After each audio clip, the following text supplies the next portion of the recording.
This short video will take you through the basics of your point of sales invoicing. To record an invoice, start with the customer information.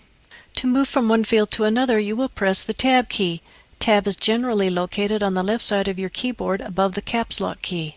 From the customer information page, you have several choices in selecting a customer. You can simply type in the customer information. Note that any line with a red asterisk is required information.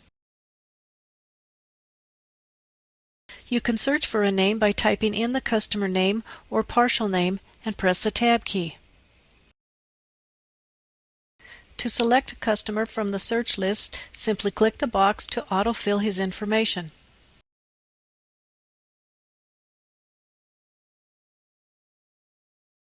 You can also search by license plate. Type in the number and press Tab. Your store region is always selected.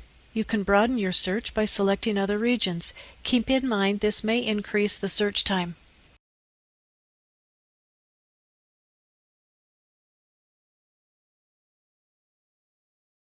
Once all the required information is entered, you can click the Done button. Before leaving the customer information screen, there are a couple other important tips to know. If your customer is a Peerless employee, simply type in his employee number. His information will automatically fill in for you. The same applies for charge accounts. Just type in the account number. The last item is the Zone 3 box. If your customer is to receive Zone 3 pricing, click this box and all items for this invoice will receive this pricing. Notice your customer and vehicle information is listed on your invoice. Now select the salesperson. To add an item to the invoice, click the arrow. Type in the quantity. You can type in the item number if you know it, or you can select it from the product class list. For tire sales, you can charge for warranty, balance, valve stem, tire disposal, and give discounts all from this screen. Simply uncheck an item to not include it on the invoice. Notice as you check and uncheck options, the net amount will also change. By selecting a discount option will automatically calculate the proper amount.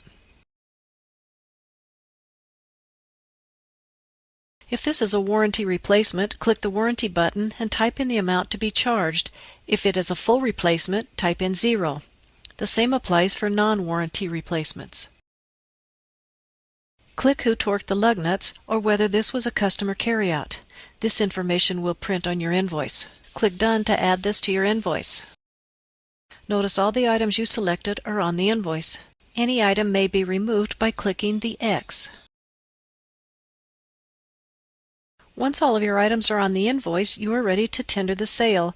Click the Tender button, select the payment option, and print your invoice. You also have the ability to add notes to your invoice. Before we tender this invoice, let's look at a few other examples.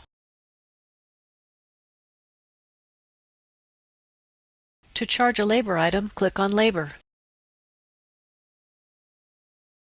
Type in the quantity, a description, and the price. Select who torqued the lug nuts or customer carryout and click Done. For a miscellaneous item,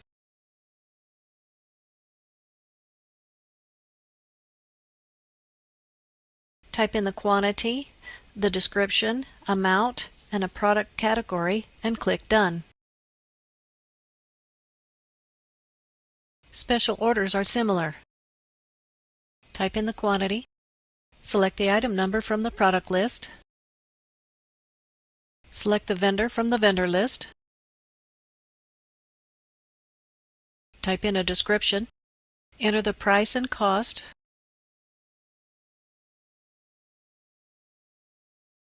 note a purchase order number is automatically generated for this sale. Click Done when finished.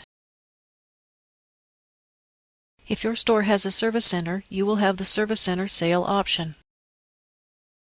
Type in the quantity, item number, description, and price. Select the type of service, vendor number, invoice, and cost.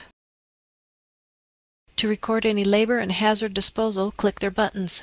For labor, type in the total amount.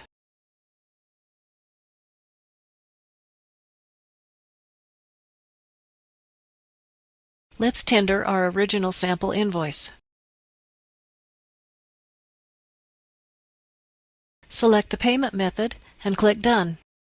2 copies of the invoice will automatically print. To prepare your deposit at the end of the day, click on Deposits to display your daily sheet. You can type in the dollar amounts for each category or click on the magnifying glass. If your amount equals what was recorded, simply click Accept.